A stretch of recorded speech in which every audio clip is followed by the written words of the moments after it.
Hey all, this is Emily Bowen-Moore. I want to go over some things that relate to type and image. So let me get this set here.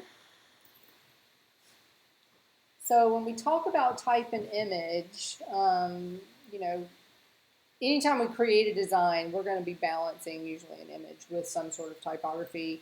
But we want to look at some examples because I want to give you a designer's mindset and why people design the images and typography the way that they do. And this can hopefully be enough food for thought for your own projects to think and we definitely want your projects and your ideas to be as innovative as possible. So that's the goal. And when we look through these examples, think about what the pictures convey, what information they're trying to convey, what image or what information in the image is still sparse, how well of a connection does the image and the type have visually.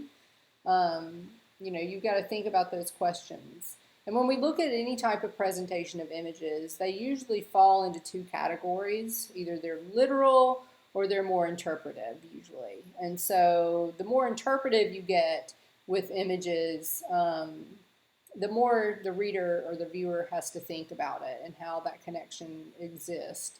And it also usually leads to a more, leads them to the content immediately because they're having to ponder at what's going on there.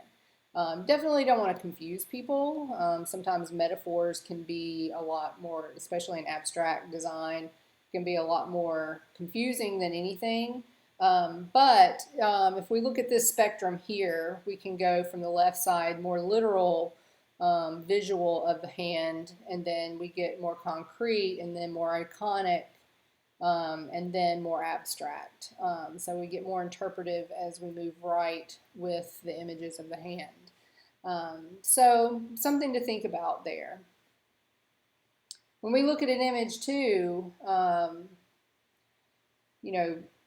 lot of times we have our own meaning looking at the image, but once we put a word with an image, as soon as those words appear, that meaning is changed forever.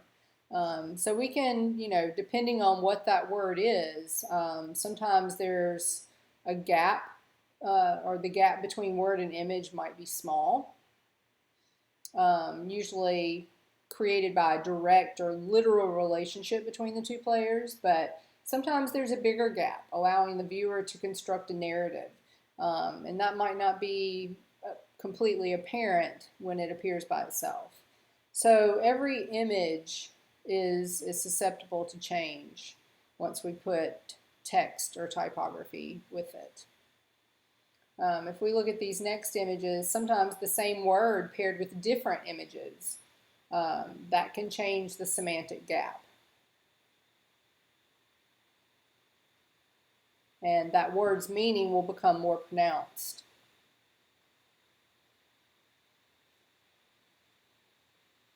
So I want to look at some examples. I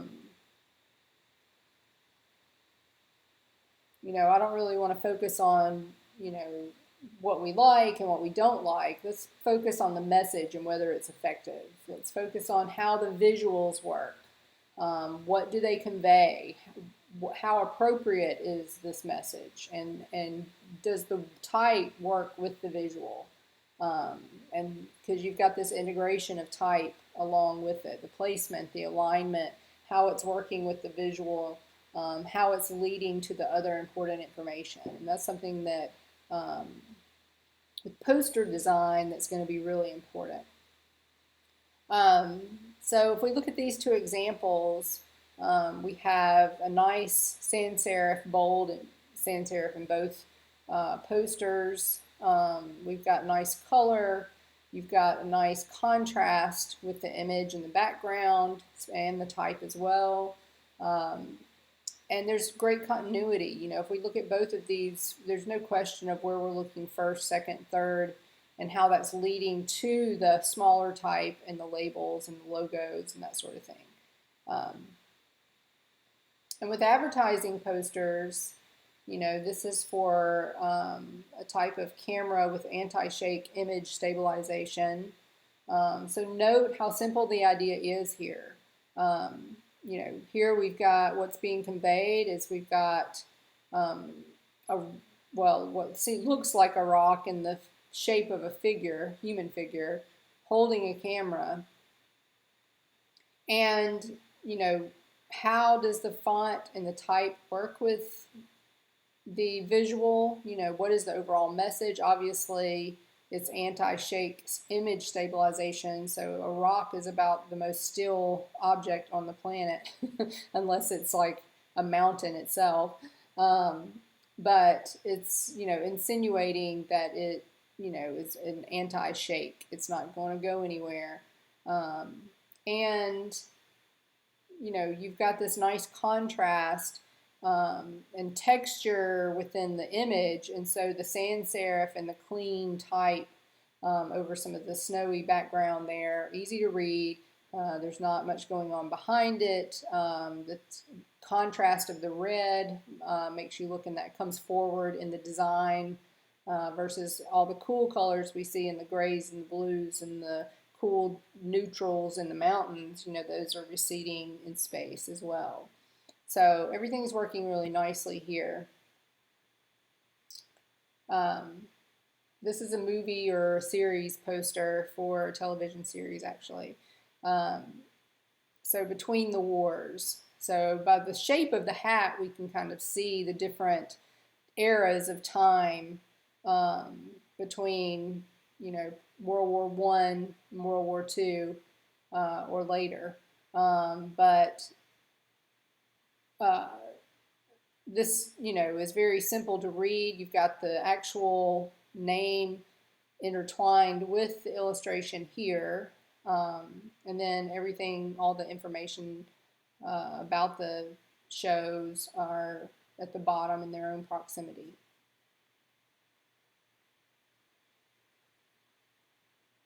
Some of these examples are geared towards design and advertising, and although the message is different than promoting an actual event, which is what you will be doing for the poster project, the approach is getting a message across the same. The concept has to draw the viewer quickly and in a glance, and that's why the information should be concise, and the concept or message should lead into the content meaning and the relevance of it. So here, there's not really much to be said about it. These fingernails must be really strong to open a tin can, like that. But that's what this advertising point is, for extra strong, extra long nails.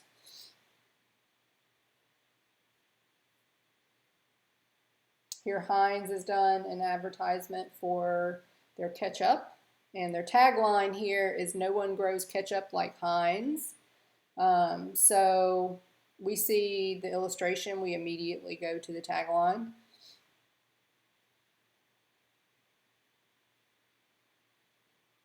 Here, Oreo, we immediately notice the Oreo in the glass of milk, kind of forming a shape of the crescent moon at night.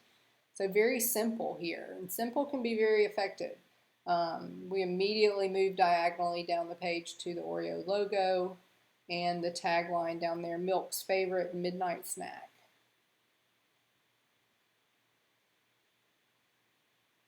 So think about what the picture conveys. How does the type work with the image?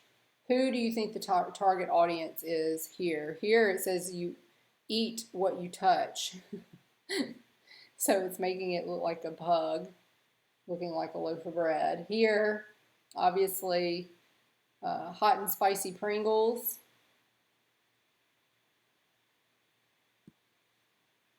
And sometimes we have more of a vertical or horizontal layout. This is a advertisement for vitamins for kids, supercharged vitamins for kids. Oops. So I think you get the point. These are mostly examples here. Do you know how much you really spend on cigarettes. So they're making the tip of a cigarette or the butt of a cigarette look like a car, because what you spend in a year on cigarettes could purchase a used car for sure. Your words have power, use them wisely. So making sure, promoting awareness here for child abuse.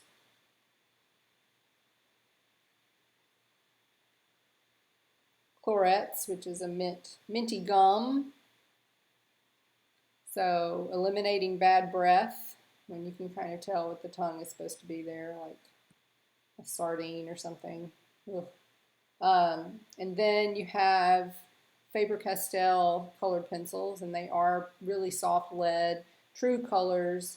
If you've ever used those, they are very vibrant in terms of their color palettes, and they're really expensive as well.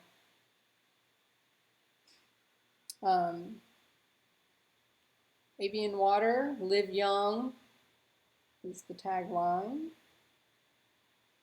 And then the World Wildlife Fund put a series of these out a while back, years and years ago, but just to kind of promote awareness for pollution in our ecosystems, in rivers and streams. So, but you want your illustration to usually be captivating, draw the attention of the viewer extremely fast, so that there's no room for, looking at anything else. And at a glance, most people look at posters and large advertisements just at a glance and from a distance. So you want very minimal, concise type, and you want it big enough to read. Closer to the road, the Golf Sportline Volkswagen. So you've got this nice character here that looks like it came from Pixar. But think about what the advantages of an ad on its side will be: horizontal layouts. Because sometimes they give a sense that it is extending past the page, and it'll create a more open feeling to the page. There's also drawbacks. In a double page spread, if it's a magazine or a booklet or some sort of publication, this image would be cut off in the binding in the middle. So there's certain times horizontal layouts work well. Poster layouts can work in a horizontal format, but it depends on how it's going to be printed or presented as well. So think about what the advantages are to having an ad, vertical or horizontal. Also think about how the font and color set the mood, and how continuity is formed, how we go from one thing to another based on the arrangement of the page and where the elements in the composition are going. So with regards to the poster project, think about how continuity, color, choice and typeface, and placement of the illustration work together with your overall design. So look for those patterns of consistency and how you align things, and that will help, some things just fall into place when that happens. So as you can see, they did a whole series here for the Lego Star Wars figures. You can make your own story. That's the tagline.